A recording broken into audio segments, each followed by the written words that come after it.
Hey, what's going on, Noah Nation? It's CJ Wilson here with another episode of Dope Talk. Got a really exciting episode, top 20 matchup against the Blue Devils. Got a special guest here. But before we get into that, Dope Talk is brought to you by DashFi, the modern charge card for digital ad spend.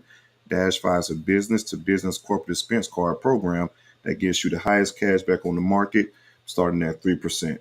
If you're not getting the cash back from your business to business purchases, what are you doing? Apply for the Dash Five MasterCard today. And again, those purchases could be something as simple as shipping off merchandise. Go ahead and apply for the Dash Five card and get approved today. All right, so we got a special guest here for our Behind Enemy Lines segment of the show. We have Stephen Wiseman, Duke Sports writer for the Raleigh News and Observer. Stephen, how you doing? I'm good, CJ. It's good to be with you. It's going to be an exciting night this Saturday night. Yeah, most definitely. Really exciting night. It's homecoming in Tallahassee. We have a top 20 matchup with the Duke Blue Devils. You don't hear that too often, right? This isn't basketball. Not in football, you don't. Right, exactly. We're talking about football. Top 20 matchup with the Blue Devils. Coach Mike Elko has done an amazing job winning the ACC Coach of the Year last year and having the Duke Blue Devils in a pretty good spot this year. Start off the season with a bang, beating heck, to be honest with you, the Kings of the ACC within recent memory, the Clemson Tigers. So let's start things off. We're just talking about the culture change and hell, just the jolt of energy that Elko has brought within the community.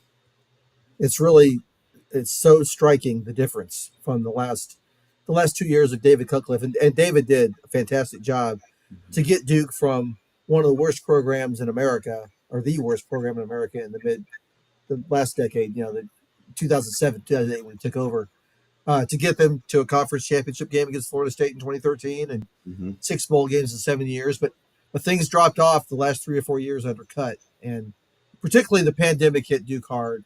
And then the year after that, they didn't work out as much as they could because there were university restrictions, and it was very medical center up here, a very restrictive environment with the pandemic, and so Makes sense.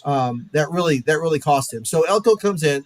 He's never been a head coach at any level before, but he's been a great defensive coordinator at Wake Forest and Notre Dame and Texas A&M. So we thought they'd be good there, but you never know what a new head coach is going to do.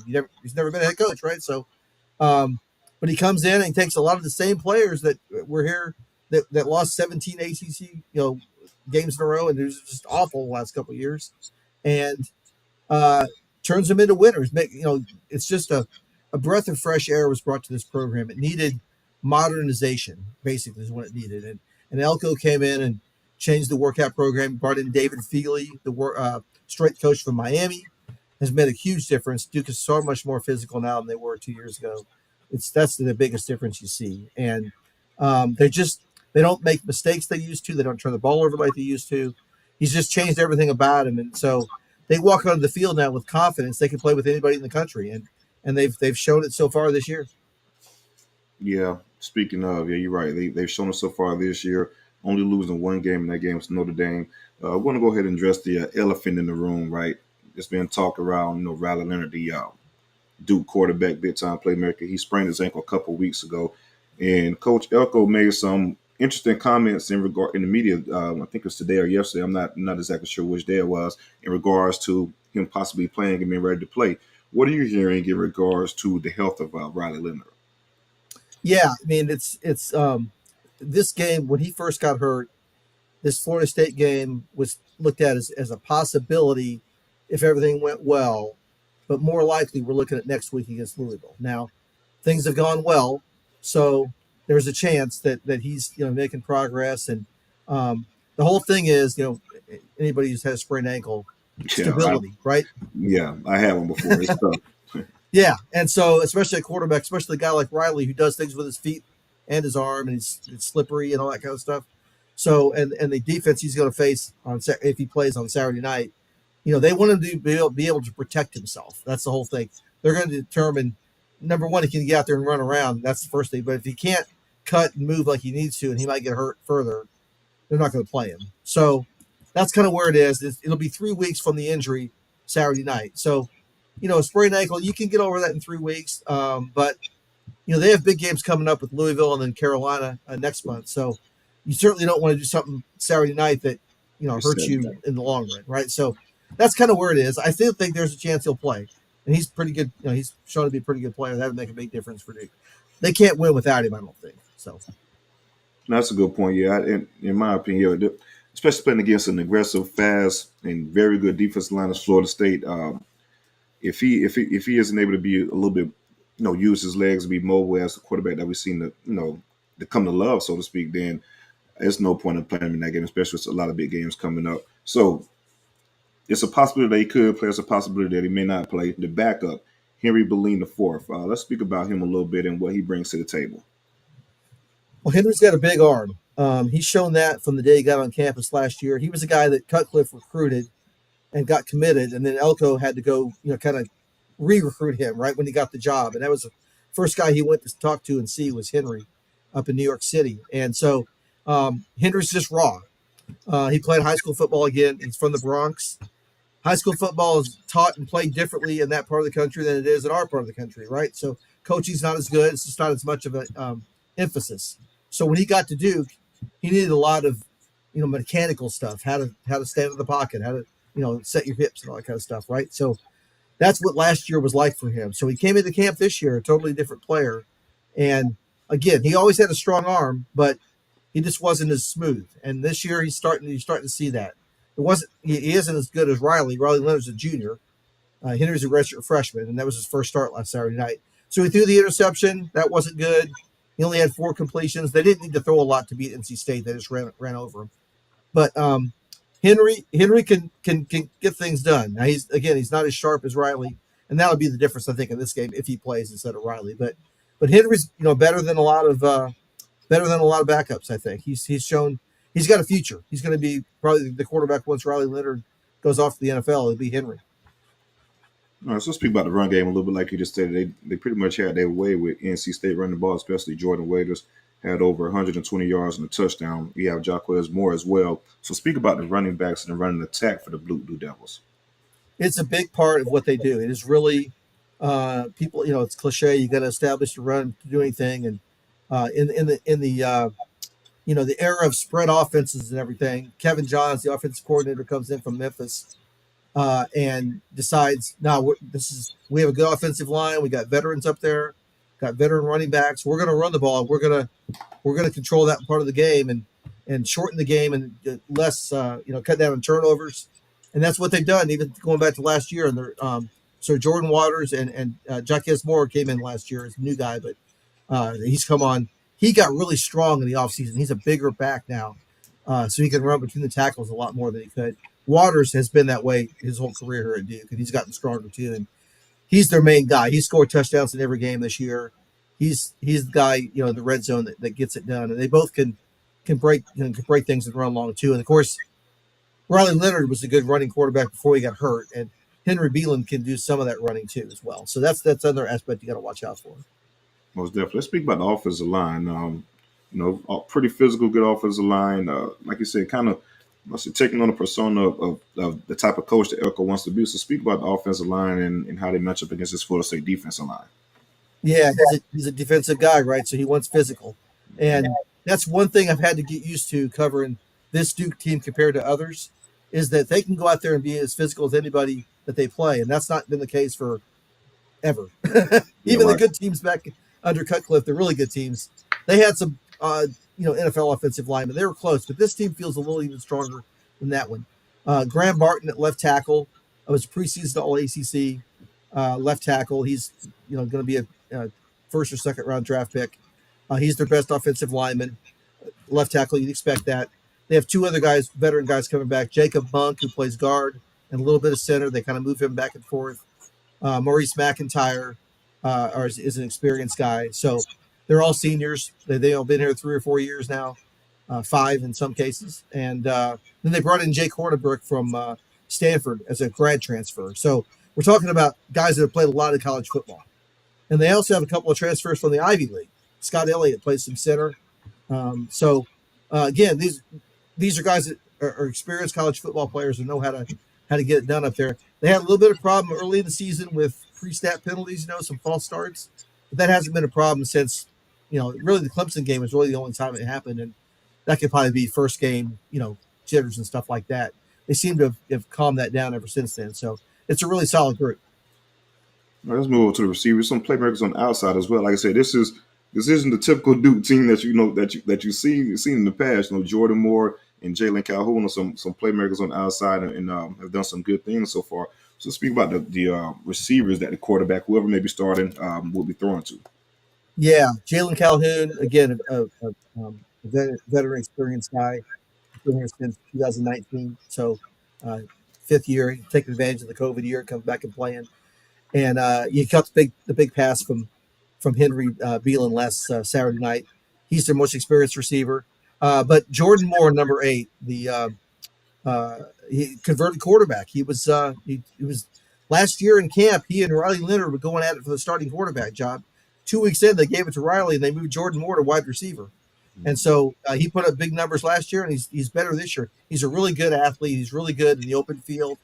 Runs good routes. He's really their more breakaway guy. Like, he can get yards after catch a lot more than even Calhoun. And Calhoun's pretty good, but I think Jordan Moore is more got a higher ceiling, and he's better this year because he's played a whole year of receiver last year. So those are the two guys you really want to look for. Samir Hagans is a younger guy.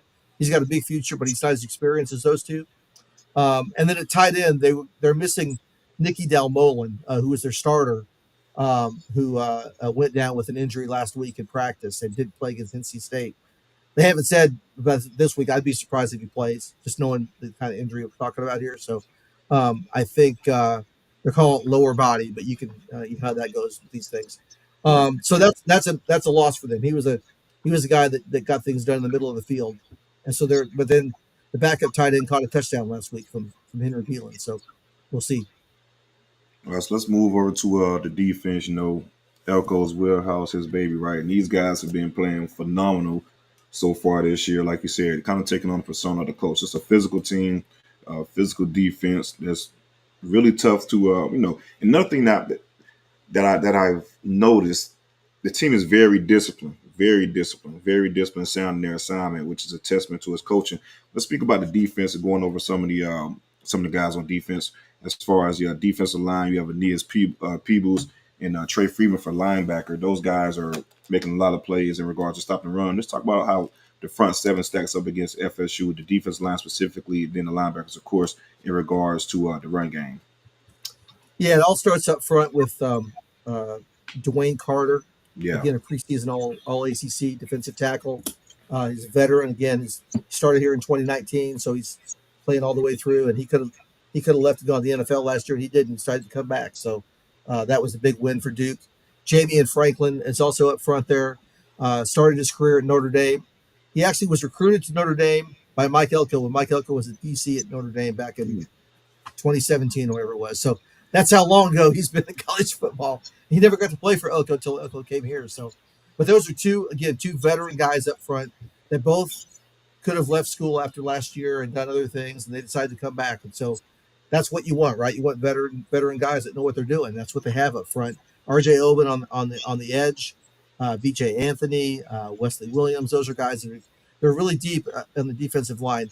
And forever, that was a sore spot for Duke football. They couldn't recruit quality defensive linemen, but they have now, and Elko's developed them very well. So I think their front four I knew was going to be the strength of the defense, and it certainly has proven to be that. Now, linebacker, their leading tackler last year, Shaka Hayward, was a senior linebacker, and he left and went to the NFL. So we thought that was going to be a weakness, and it's turned out to be Trey Freeman has really come on this year. He's playing a lot better football.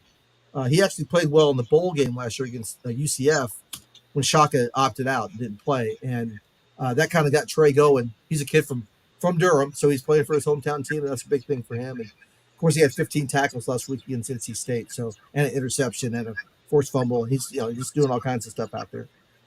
So they stopped the run very well, and with the front seven, and actually the secondary is involved in that too. But the main thing about their defense, I think, is so much better now is their tackling is sound and strong, and there's not a lot of yards after catch or yards after contact this year. I noticed that starting with Clemson, and I was really surprised it continued. I kept thinking somebody's going to break a tackle here and break one, and it just doesn't happen. Now, Saturday night will be the biggest test they'll have.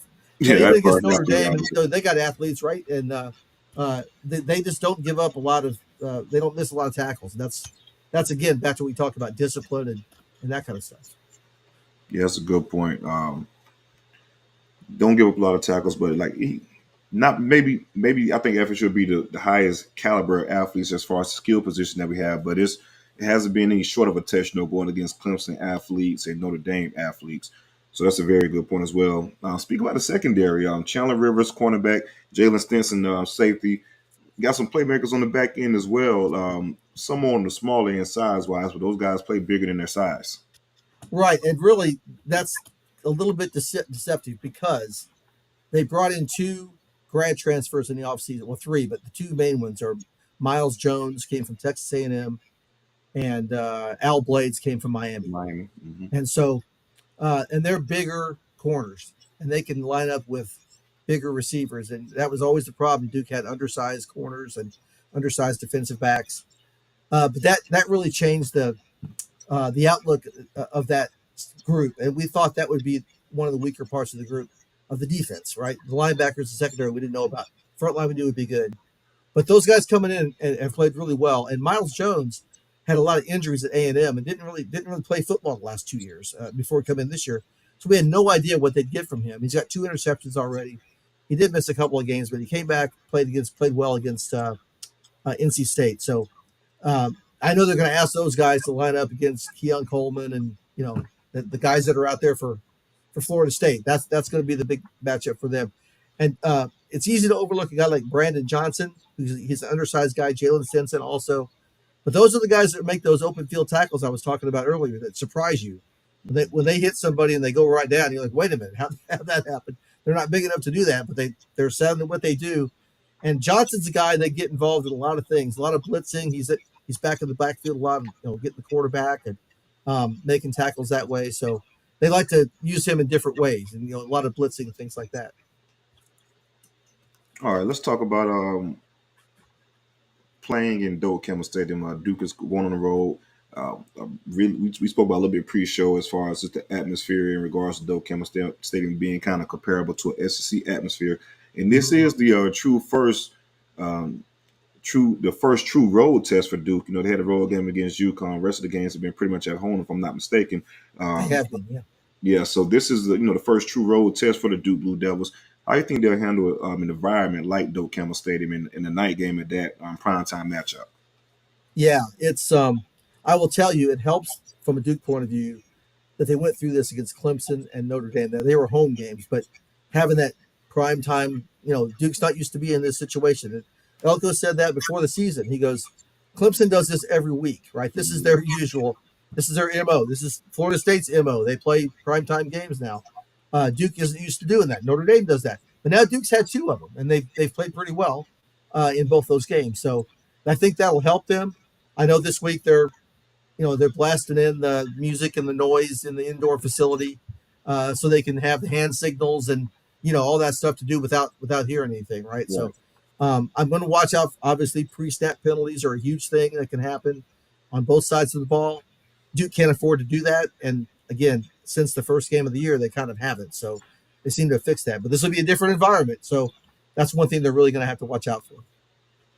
So give me your keys to victory for Duke. What do you think Duke has to do to be successful against Florida State on both sides of the ball? Well, the biggest thing they have to do is not give up explosive plays. They've been pretty good about not allowing that to happen. I mean, they've only given up 7 touchdowns all year. So that's one thing. And again, they have to continue to tackle well. They can't, because Florida State's got the best athletes they're going to face, right, overall this year. And so they can't let them have a lot of yards after catch, that stuff going on. Secondly, most importantly, is turnovers. Duke is undefeated when they win the turnover battle under Elko. And so they've done that a lot, like 11, 12 times already. So that's a big thing. And that's a big difference from the last couple of years of the Cutcliffe era, when one year they had like 39 turnovers in 12 games or something. It was ridiculous. So they have to win the turnover battle to be able to do this. Those are the two big things, I think. And special teams that's always the secret weapon there, right? Todd Polino, Duke's kicker, Missed a couple of field goals against Notre Dame that cost him, a couple of short ones in the 30s. And then last week against NC State, he pops a 52-yarder. So he's got a strong leg. He's just a little inconsistent. And so that'll be a big thing. They don't want to settle for field goals, obviously, but if they get where they need one, he's going to have to come through, because that did cost them against Notre Dame. That's a very good point. All right, last thing before we get you out of here, give me your prediction for the game and how you think it'll play out, and give me your, like, say, final score prediction. Yeah, I was asked this earlier in the week, and I kind of went, I know the spread is like 13, 14 points or something like that, because I think people think, Raleigh Leonard's not going to play, which if he doesn't. Duke's defense, they're only giving up 9 points a game, whatever, this year. They're one of the top 4 in the country. And I know Florida State's got the best offense in the country, or in the ACC, and one of the best in the country.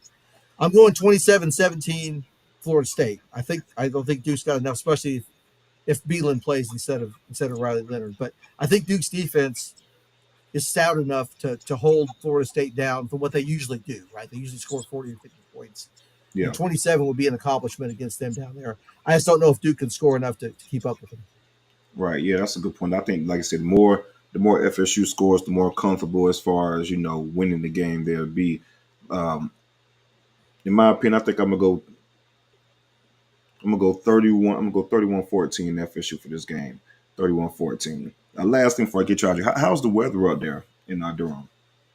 How's the weather up here? Yeah. They've got a little fall chill going on. We're just getting the fall chill. We're just getting it. It feels good. It feels like football. Going out to over to Duke's facility for interviews and stuff after practice in the mornings. They're a morning practice team. You got to have a jacket on in the morning, so it's nice, because we have heat here all the way through middle of September, and it's nice when that heat breaks. So. Mm-hmm.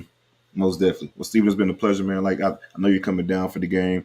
If you do have any time we're throwing a tailgate, I know you're driving on from Jacksonville as well, but we're throwing a pretty big tailgate if you want to come and hang out for a little bit. But it should be a pretty good atmosphere in Doak Campbell Stadium for the game, and I hope you enjoy it. I'm very much looking forward to it. CJ, thanks for having me on tonight. Most definitely. Take care. Be safe on the way down. All right. Ladies and gentlemen, that's Stephen Wiseman. I'm Duke sports writer for the Raleigh News Observer. Appreciate the time.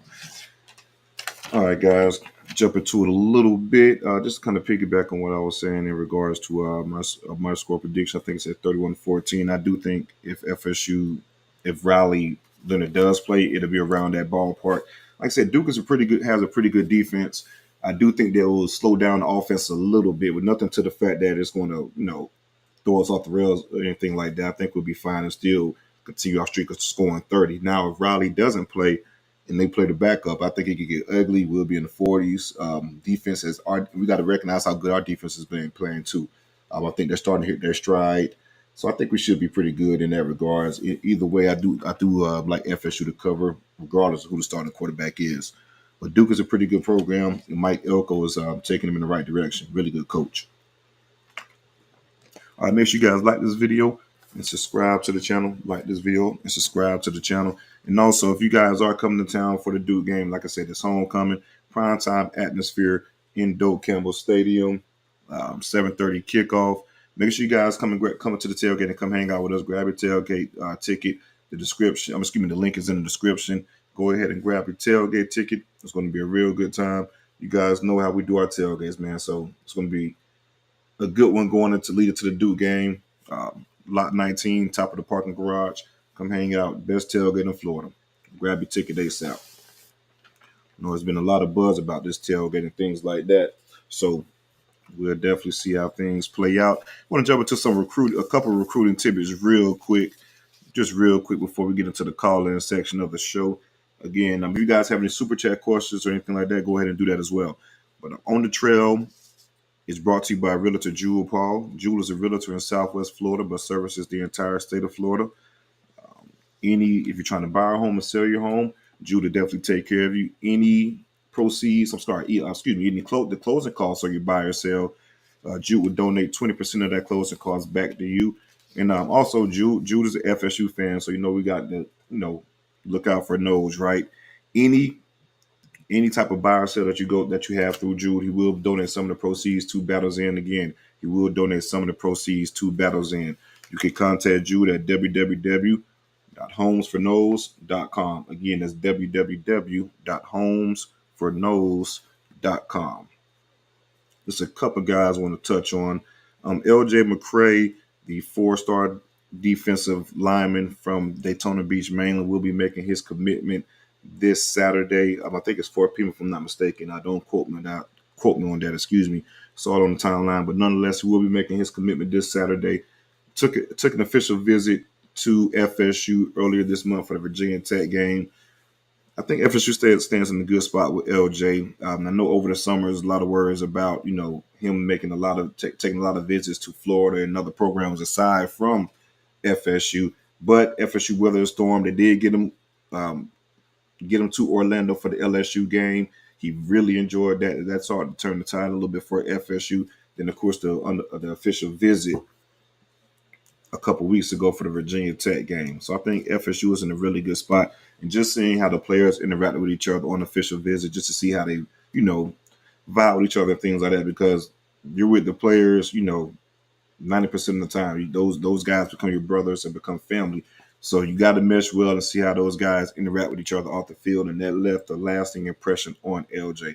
Again, I think FSU is in a really good spot with him currently. Recruiting is fluid. But I do think FSU is a good spot and will secure his commitment on Saturday. Georgia Bulldogs and the Florida Gators are pretty much second and third, depending on who you talk to. I think Miami and Auburn are kind of distant fourth and fifth. But I do think FSU is in a really good spot. So shout out to Coach Odell and John Pachuas for the recruitment down the stretch and trying to close on LJ McCray. There's been a lot of defensive linemen that we've been after down the stretch. Real quick, Jamari Howard, cornerback, Nose 247 recruiting analyst Zach Bolstein put in the crystal ball prediction for Jamari Howard to FSU. I've been telling you guys this for pretty much since we started this show, right? I think at Jamari Howard be a no once he's announced.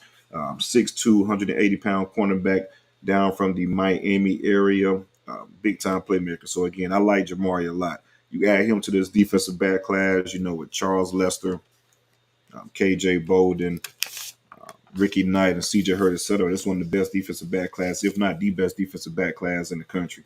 So I do think Jamari Howard would be a no once things are all said and done. Again, it'll be a big time get for Patrick Surtain. And shout out to Patrick Surtain for the job he's been doing on the trail. It's year one, and you got some heavy hitters in Charles Lester and KJ Bolden, and to put a ribbon on a bow on the present in regards to Jamari Howard. So that'd be a big time get for as far as cornerback.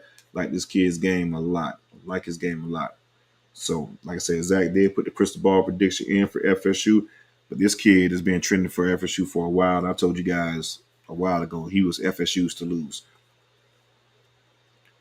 I want to add a couple visits. I know if you guys haven't checked it out, I dropped a recruiting video earlier today. Go ahead and check that video. I was going to highlight some of the kids that's going to be on campus for the Virginia Tech game. There's two more kids that I do want to add, 2025 kids. Five-star offensive tackle out of Jacksonville, Florida Rams. Solomon Thomas will be on campus. I think this will be his third game he's been to within the season. I want to say he made it to the LSU game and the Virginia Tech game. He's back on campus again. FSU was in a really good spot for Solomon. He loves Alex Atkins, the offensive line coach and offensive coordinator. Real good relationship there. So you keep chipping away and get him on campus. The more the kid you get on campus, the better your shot is in regards to the recruitment. It's going to be a big time atmosphere this weekend. So I like where FSU stands with him. I told you guys that the majority of the kids that you will see on campus moving forward will be 2025 kids, just to kind of start that relationship off going into their senior year, the spring season, and things like that to kind of get a head start on that type of deal. You will see a few 2024 guys, but the majority will be 2025 recruits. And Solomon Thomas is a big time offensive tackle. I'm not going to say must get, but a big time position need. And I think Alex Atkins is in a really good position. 2025 running back Osman is it Kumar? If I'm pronouncing that, forgive me. But this kid is electric. Big time playmaker. He will be on campus for this game. I think he's been to multiple games this season as well. big time playmaker, one of the best overall running backs within the 2025 recruiting class. I spoke about Alvin Henderson a while ago. I think those two are the main running backs the FSU is pushing for. I'm telling you, man, this kid Osmar is amazing. Really good player, physical kid as well, big kid. I think FSU is in a really good spot with him. So if we could keep doing good things with the running back, with the running game and things like that, that'll make a lasting impression. But we're recruiting this kid pretty well. We'll see how things plays out. That's all I got for On the Trail. We'll definitely update you guys. Um, Shot the roads. I appreciate the comment. Who ain't coming here? But we'll definitely update you guys moving forward. If there's any recruiting action within this, next week or so, and I think it will be a lot of recruiting action. So we'll see how it plays out. But again, make sure you guys like the video and subscribe to the channel. Let's go ahead and open things up if you guys want to join the show and talk some things out prior to this big time prime time matchup against the Duke Blue Devils. Top 20, man, that's crazy. I think last time you hear top 20 matchup between FSU and Duke, you damn sure not thinking about football. You have basketball in the back of your mind. That's a testament to what Mike Elko has done on the trail. Not necessarily on the trail too, but just the culture and coaching those guys up at Duke. Really impressive job so far.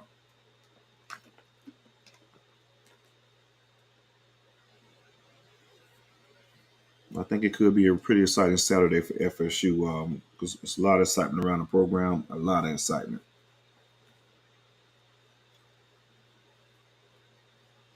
We're at the halfway mark of the season, currently standing 6-0. Our goals coming closer and closer, becoming more evident. I think we get over this Duke hump. Duke is a pretty good football team, and then going into the can't take Pittsburgh lightly on the road and things like that, and going into the Miami game and Florida game, we got to handle business. I think FSU is in a really good spot, really good spot. Just keep winning, and the rest will take care of itself. But again, if you guys want to go ahead and join the show, go ahead and hit that link. Somebody tap in and talk to me real quick. Let's talk a lot as a family. What y'all got?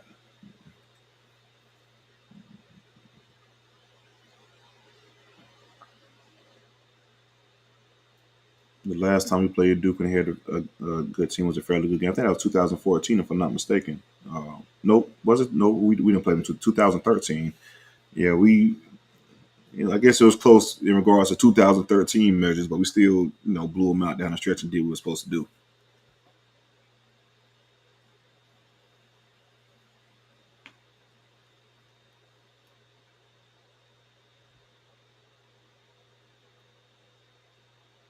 And there's a couple 2024 big fish that's still available for FSU. You guys, let me know who are some recruits you want the most to close out this 2024 class. Hey man, shout out to my guy Kenny, man. Appreciate the love. Congrats on the channel, CJ. Keep up the great work, brother. Appreciate it, man. Thanks a lot, man. Reggie, you there? We got Reggie on.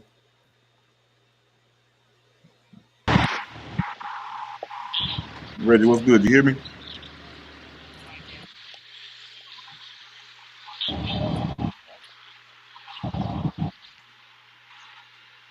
Reggie, Yes, sir. what up, bro? How you doing? Ain't shit, bro. Just out here in sunny California. You know what I mean? All right. I was just about to ask you where you at right now, dog. I'm out here in Cali, man. Cooler. Clocked in. Right. What part of Cali you in? What part of Cali you in? You say you're Southern? I'm right here, Stockton. Stockton, California. Oh, okay. Boy, I went to the West Coast and living the life, man. But talk to me, bro. How you feeling? Bro, I'm feeling good, man. Feeling good. I know we're gonna go and handle business Saturday night. Hey man, where you be finding these people at, bro? These motherfuckers be weird as fuck looking, bro. Man, just doing research on I guess beat writers and things like that. That's within the area. He was on the main guys that popped up. 10, 4, 10, 4. I think we put 45 up on these boys. I like it, man. 45 to 10. 45 to 10. 45-10. I'm gonna go with that. I'm gonna go Ooh, 45 to 10. I like it. I think we do it, man. We started to hit our stride too, bro. This could be the game we put everything together. I really do think it can happen. Yeah, bro. I think we doing just like last year, bro. We just catching our wind. And man, this offense still ain't even played its best game yet. We still waiting on that. Yep. Still waiting on that, and the crazy part about it, we still waiting on them. They're still putting up, 30 plus and things like that. Yes, sir. You know me, bro. I don't be wanting too much, bro. I'm just out here, you know what I'm saying, kicking. Just wanted to tap in real quick. Nah, man, you good, man. I appreciate the love always, dog. And I definitely I'll be able to check in and see exactly where you at with it. All right, my boy. All right, bro. Take care. And another underrated portion of this game that's not really been talked about is we're getting Johnny Wilson back as well too. Uh, Johnny Wilson, big time receiver for us. People talk about the drops and all that type of deal. Outside of Southern Miss game, Johnny Wilson has been money for FSU. He's been making big time play after big time play. He was on track to have probably a career day versus Virginia Tech before going down with the injury. Had 2 touchdowns, over 50 yards from the first quarter. So to have Johnny Wilson back in the fold, him and Keon has been excellent for FSU this year. Aside from the Southern Miss game where he had those drops, he's been lights out. So to have Johnny Wilson back is another big, big, big addition for FSU in the offense.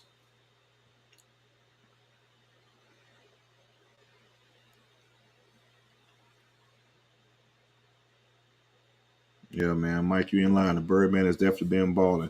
We talk about Keon Coleman and things like that, man. But Johnny Wilson's been playing lights out as well. So to have him back in the fold, and then you factor in Jaheim Bell, who we kind of got back in the mix last week against Syracuse.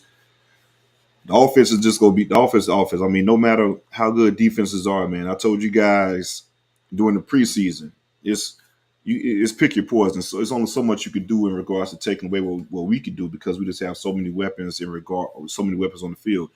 Run the ball, pass the ball to dip put to a plethora of guys, two big time receivers on the outside, a tight end in the middle that can kind of do all kind of things.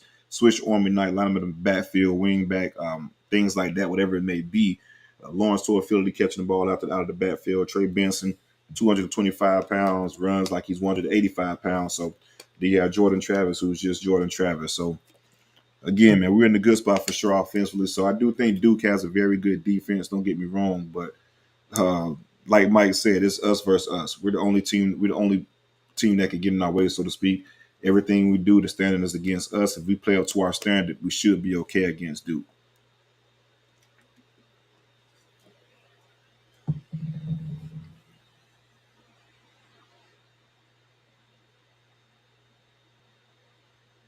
We got anybody else want to join the show on the call-in portion? If not, we're going to go ahead and wrap things up pretty shortly.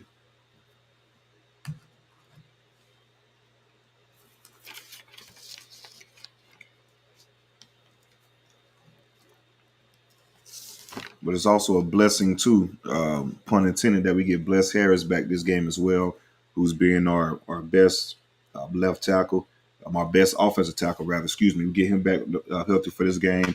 To get Bless and Johnny Wilson back is a key thing. But like Stephen said, Duke, the strength of Duke, the Duke Blue Devils is their defensive line. So to get Bless Harris back is also a key piece to the puzzle for us. Real quick, I see Harold Kelly with a comment. Thoughts on flipping both D tackles from UF and Miami? Yeah, I think we're in a good spot for those guys. We're in a good spot for White, the defensive tackle commit. White is the defensive tackle that's committed to the University of Florida. I think we're in a good spot for him. Excuse me, and also Artavius Jones, the 4-star defensive tackle that's committed to Miami, who will be on campus again for the Duke game. He was actually on campus last week as well for the Syracuse game. So I think FSU is in a good spot for them. Like I told you guys, we're starting to crank it up in regards to the recruitment for the defensive line. We want a few more spots for the defensive line position, including LJ McCray. So we'll see how those spots play out. But yeah, I do think FSU is in a good spot for both of those guys. We just try to see how it plays out as far as commitments and things like that, because spots could get tight, excuse me, and that could. I'm sorry, White is the kid. That's from North Carolina. Nasir Johnson. My apologies. That's the kid that's committed that's committed to Florida. Yeah, like I said, White. Yeah, that's another defensive tackle. Kid out of North Carolina who's going to be on campus as well. Like I said, we're ramping it up in regards to defensive line recruitment, right? So White is another guy that's on the board. But yeah, Nasir is a kid that FSU is in a good spot for. He will be on campus this weekend, but I got to see how it plays out, man, because it's a few spots left, and we got some guys that's on the board. So I do think FSU would take whoever commits first. Let's put it that way. As far as that board, we'll see how it plays out and who they can take down the stretch, and hell, just depend on who if they want to go over as far as certain guys because they're just that good of a player. They may go over in regards to the takes they have for this recruiting class. But again, that's a good problem to have, right? You want to be in a spot where you got to kind of turn kids away, so to speak. But I do think FSU is in a good spot for both of those guys. Nasir also, Georgia's recruiting him as well. So you got to watch out for the Georgia Bulldogs with Nasir as well. They're recruiting him also. But I do think FSU is in a good spot with the defensive line recruitment. You got those two guys. You got KJ. I'm sorry, not KJ. Excuse me. You got those two guys. You got LJ McCray, and also you got White out of North Carolina, who's uncommitted. So those four defensive linemen that we're looking at down the stretch to fill up the interior of the defense. Rose, you want to know? Talk to me. Yeah, I hear you. I hear you. What's good, bro? Appreciate you joining, dog. Appreciate you joining. Let's talk about Saturday, man. I feel like we may start out slow just because we got to respect their defense. Cause their defense top notch, but I think that second half we're gonna kind of show who we really are as a team. Go ahead and put them boys out of there. I got us 31-17. 31-17. I can see that. Now, So, I can see that too. I get them 17 only if and that 17 coming on a late touchdown. okay, like what Yeah, we've been that's what seeing I'm lately. taking. Yeah, what we've been Yeah. seeing lately. I can see that. Mm-hmm. But like you said, their defense is damn tough, bro. To be honest, it's a real good defense. Elko is a hell of a coach. It might be the best defense we gonna see this year. To be honest with That's tough. I think it's out them in Clemson, but I think you, Clemson. Clemson. Yeah. Yeah, Well, I get Clemson the edge. Clemson with the Jimmys and Joes Exactly. too. I was just about to It's say I annoying. get Clemson the edge Yeah. just from an athletic standpoint. It's got Right. better athletes, but just from a coaching standpoint and being in the right position and things like that, I agree. Just from a technical aspect, I think they probably are the best defense we'll see as far as that. They're going to be sound. They're going to make sure tackles. They're not going to miss too many tackles. Now, like Stephen said, the reporter, they haven't seen they've seen athletes similar to us, but I don't think they have seen the type of athletes that FSU have. So we still could break some type of tackles. But again, though, yeah, I agree 100%. From a technical Plus, man, standpoint, assignment thing like that, they could be the best, well coached defense. But from an athletic standpoint, I got to give Clemson the edge just for that. agree 100%. Plus, man, we got dope. Dope gonna be rocking this night game. I think it's gonna be live, bro. Yeah, it's 100% gonna be rocking, man. It's gonna be Especially for live. this one, the atmosphere is gonna be crazy. The fans are being thirsty for hell. The Syracuse game last week was live, and we're talking about a 12 o'clock game. So I know and Right. it's homecoming as well. So it's gonna be an electric atmosphere. And Duke hasn't all. This is that's why I brought it up against Stephen. I was looking up the stats, man. They haven't. The only road game they've had this season was against UConn. Now, come on, don't get me wrong, it's UConn. I Wow. don't think this is going to be a test for those boys in regards to playing in the atmosphere like FSU. Right. That's great, man. Hey, bro, I want to let you know I'm proud of you, man. Keep going up with this. You know we're gonna support you 100%. I appreciate the love, bro, for sure, man. No That's my problem. dog All all right, day. man. Go Noles. Go Noles. But yeah, that's going to be the key. One of the key parts for me, man, is just the simple fact that these guys haven't been road tested at all. So and this isn't the game to come in where you really haven't been road tested, because I think this is one of the ultimate road tests in Doak Campbell Stadium, especially at night. It's going to be a sold out crowd, electric atmosphere. So we'll see how it plays out.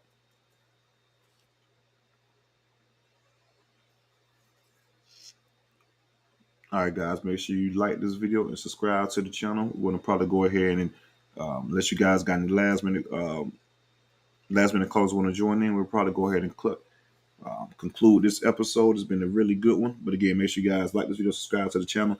And again, our league sponsor is Dash5. If you guys have any business to business expenses, go ahead and tap in and apply for that card today.